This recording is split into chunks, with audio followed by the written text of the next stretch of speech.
Hello. Hey, Mama. Well, sorry I haven't been able to call. They took the phone 7 days ago.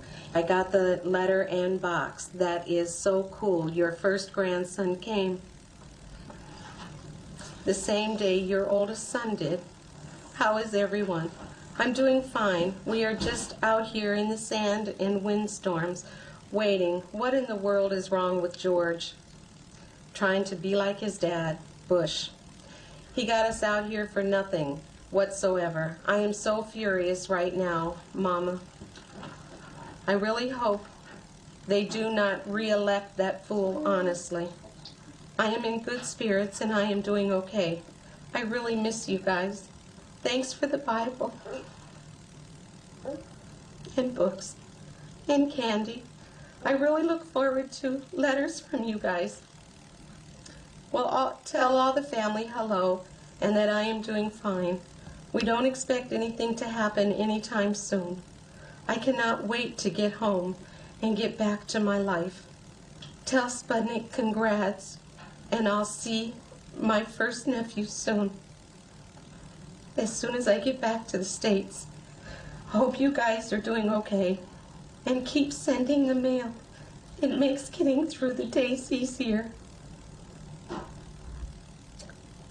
Well, I am on my way to bed, so I will write you guys soon. I love and miss all of you guys.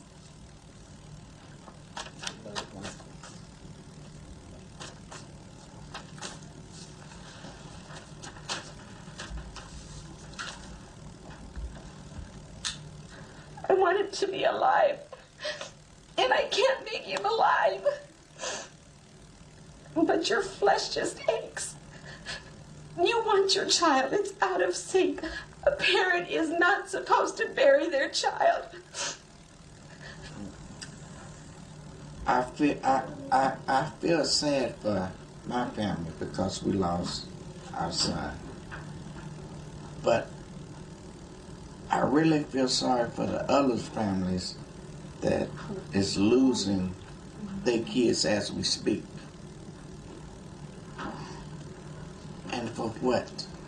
I don't, that's the, I guess, the sickening part. For what? You've heard a lot about Halliburton lately. Criticism is okay. We can take it. Criticism is not failure. Our employees are doing a great job. We're feeding the soldiers. We're rebuilding Iraq. Will things go wrong? Sure they will. It's a war zone. We're serving the troops because of what we know, not who we know. Well, let me tell you about Halliburton, the company I ran. I'm very proud of what I did at Halliburton. The people of Halliburton are very proud of what they've accomplished, and I frankly don't feel any need to apologize for the way I've spent my time over the last 5 years as the CEO and chairman of a major American corporation. Yeah, this is also an attempt to divert attention away from the fact they have no energy policy. And as the Secretary of Energy said, we were caught unawares. In the middle of the war, Microsoft, DHL, and other corporations invited Halliburton to a conference to figure out how much money could be made in Iraq. Having worked this effort even since before the invasion, the liberation of Iraq started, you, industry, are definitely a vital part of that effort. We appreciate your interest in this. We need you. Now, lots of you are small businesses and you're struggling. How do we get a piece of this big action? All of you, the big guys, are going to get it, and the rest of us have subcontracting capability or none at all. USTDA is for you. Once that oil starts flowing and money coming, it's going to be lots of money. It's the second largest reserve of oil in the world. There's no question about how much money is there. I've been getting complaints from Iraqi firms and from American firms that the lack of transparency, the corruption. I think the profits that American companies are making, the main companies, are so overwhelming. I mean, like when you have a line item for $1 million and you subcontract it out for $50,000 or $60,000 or $70,000, that's a huge profit, and it's the American taxpayer that's going to pay for that. And it's going to get better. Start building relationships, because it's going to get much better as the oil flows and their budget increase, and The good news is, whatever it costs, the government will pay you. War is always good for certain companies, that are in the war, the business of war. We're very proud of the work we're doing, again, in supporting the U.S. government and the U.S. military. And the real heroes of the campaign, the real heroes of the Reconstruction are the men and women of the U.S. Armed Forces. And we're very proud to be any part of that we can in supporting them. Halliburton delivers hot meals, supplies, clean clothing, and communications to our soldiers so they can be a little closer to home. It's a girl! Halliburton, proud to serve our troops. I just read in the paper Halliburton got another contract. Halliburton got another contract, which is not being contested at all. Because nobody knows. Well, it's in the paper, so somebody knows. But that's after it happens. It's after the fact. It's too late. The United States is now a major player in the Iraqi oil business. American troops guard the oil fields as Texas oil workers assess their potential. So it's a safe environment to work in. We don't feel any risk. We feel like we're being well protected here, or we wouldn't be here.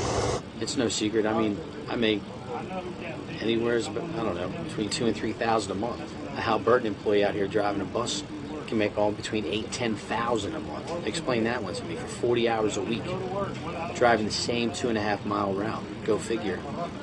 Where's the justification in that? There's no other single area of the world today with the opportunity for business, new business, similar to the opportunity that's available today in Iraq. The president went in and did what he did, and we're all supporting him and our troops, and we want to make sure that, the efforts and the lost lives, and it wasn't for no reason. If it wasn't for the oil, nobody would be there. Nobody would worry about it. Unfortunately, at least for the near term, we think it's going to be a good situation or a dangerous situation. Good for business, bad for the people. Today on the news, Rumsfeld was saying, and Wolfowitz was saying, oh, the Iraqi people are much, much better off. Isn't it better that we got rid of Saddam and now the Iraqi people can do what they want to do and really be free? Will they ever be free? No, they'll not be free. And where are the weapons of mass destruction? We were duped. We were really duped. And these poor people, the young men and women who are being killed there, it's unnecessary. That's it. That's no more. Disgrace. They died in a just cause for defending freedom, and they will not have died in vain.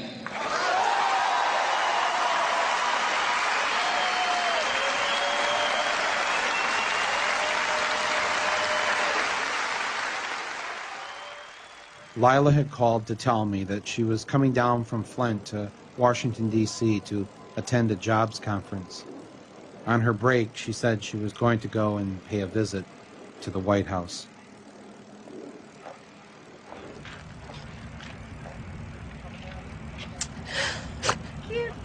Who's killed children? Iraqi children. My son killed. Kill my people in Spain. Yes.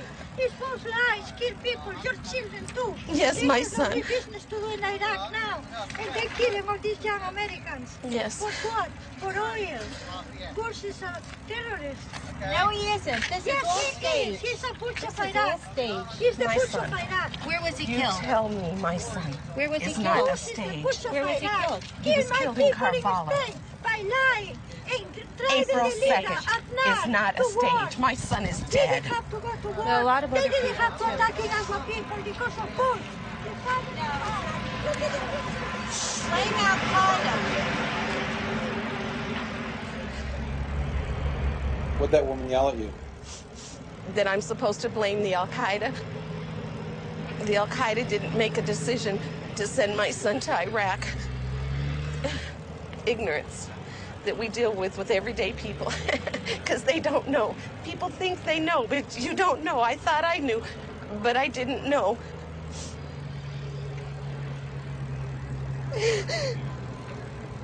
I need my son.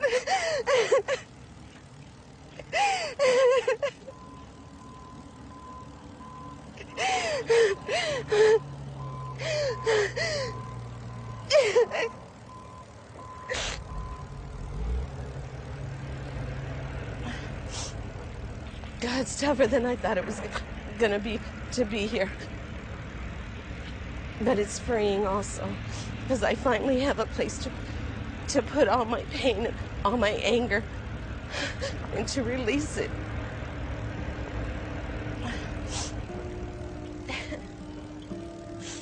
I guess I was tired of seeing people like Lila Lipscomb suffer, especially when, out of the 535 members of Congress, only one had an enlisted son in Iraq. I asked Corporal Henderson of the United States Marine Corps to join me on Capitol Hill to see how many members of Congress we could convince to enlist their children to go to Iraq. Congressman?